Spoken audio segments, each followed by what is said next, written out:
देखिए कुछ लोग भी ऐसे हैं जो साधारण लोगों को गुमराह करते हैं।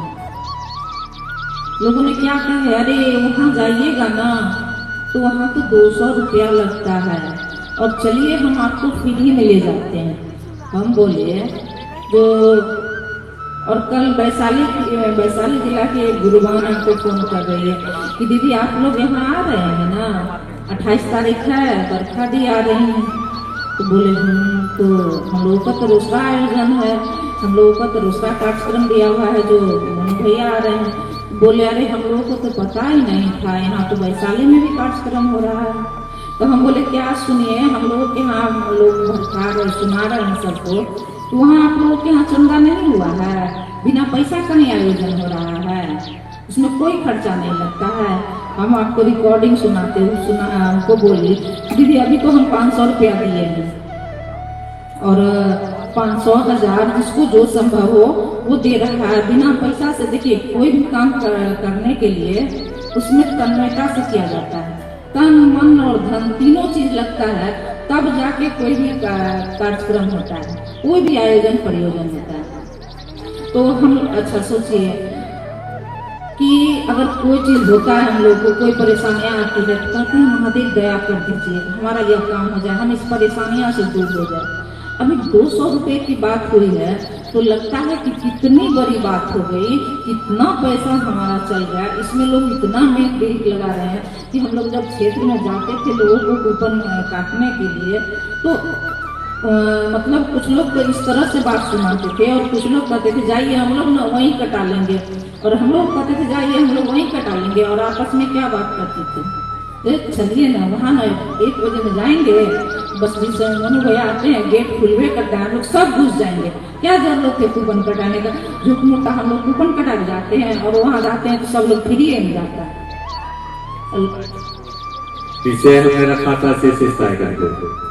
देखिए शिष्टता एक अनुभूति है जो कि आज महादेव गुरु नहीं होते हैं तो हम लोग ये सारे गुरु भाई वहां से दर्शन नहीं होता, इकट्ठा नहीं होते और लगता नहीं कि वास्तव में यह हमारे अपने लोग हैं। सबसे अनुभूति तो बड़ी ये है जीवन में कि जिससे कोई जान पहचान नहीं होती है और उसके हाथ में कंगन होता है तो देखते हैं तो लगता है कि ये मेरे अपने लोग हैं, ये हमारे अपने गुरु भाई हैं, अपने गुरु हैं। सबसे इससे बड़ी अनुभूति क्या हो सकती है। और गुरु पल पल में अनुभूत कराते हैं, ऐसा अनुभूत होता है कि जीवन में कोई घटना भी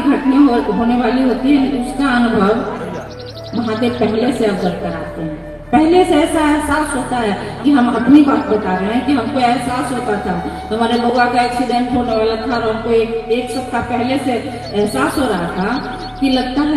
मतलब एक्सीडेंट हो जाएगा। हम सोचते थे कि हमारे मन में कैसा बात आ रहा है निगेटिव, जो कि ऐसा बात तो सोचना नहीं चाहिए, पर मेरे मन में ऐसा क्यों हो रहा है कि एक्सीडेंट होने वाला है। फिर 2-4 दिन बीता ना तो लगा कि चलिए ऐसा ही मन में कुछ आ रहा था, ऐसा कोई बात नहीं है। लेकिन जब समय पूरा हुआ 1 सप्ताह बीता, घटना घट गई और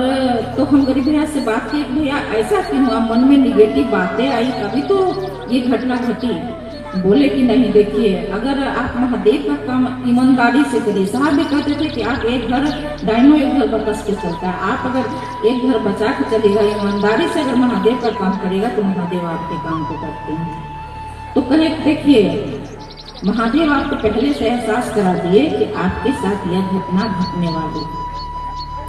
तो देखिए अगर ईमानदारी से इस काम को करते रहे, दुनिया क्या कर रहा है उससे हमको मतलब नहीं, हमको मतलब इससे है कि हमारे गुरु ने क्या कहे, हमारे साहब ने हमको क्या कहे करने के लिए, हम लोगों को उस चीज पे फोकस करना है, उस पे ध्यान देना है। दुनिया क्या कर रहा है उससे हमको मतलब नहीं। साहब ने कहे पहले खुद को शिष्य बनिए। जाते जाते साहब ने अंतिम बार हम लोग जब मिलने गए थे साहब के जाने से, शरीर छोड़ने से 1 महीना पहले, तो उन्होंने यही बात समझाए थे कि पहले तो कहते थे कि जाइए दूसरे लोगों को शिक्षित बनाइए, लेकिन अभी कह रहे हैं कि पहले आप खुद शिक्षित बनिए, आप खुद शिक्षित बनिएगा तो दूसरे को बना ही दीजिएगा। तो चलिए मैं इन जनशब्दों के साथ अपने वाणी को गुरु के चरणों में रखते हैं, चरणों प्रणाम करते हैं, पुनः आप सभी गुरु भाई बहन के चरणों में प्रणाम करते हैं, कृपया मेरे प्रणाम स्वीकार।